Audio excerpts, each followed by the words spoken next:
দেশের প্রধানমন্ত্রী সহ, দেশের বিদেশমন্ত্রী সহ, স্বরাষ্ট্রমন্ত্রী যার অধীনে দেশের সীমা রয়েছে, বর্ডার রয়েছে, তাদেরকে কি কেন অনুরোধ করছে না? বর্ডার সিকিউরিটি ফোর্স কি করছে? যদি কেউ বাংলায় ঢোকে, এই তো কিছুদিন আগে দেখেছেন ত্রিপুরায় এতজন ধরা পড়েছে। ত্রিপুরা সরকার তৃণমূলের, তো ডবল ইঞ্জিন সরকার। তো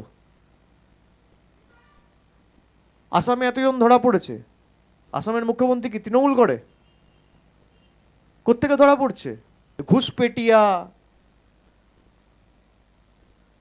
উল্টা লটকা দুঙ্গা, চুন চুনকে দেখুঙ্গা, কাকে উল্টো ঝোলালো? বাংলার পুলিশ যদি সহযোগিতা না করতো, কোনো জঙ্গি ধরা পড়তো না। এই জঙ্গিদের ঢুকিয়েছিল বর্ডার সিকিউরিটি ফোর্স বাংলাকে অশান্ত করার জন্য।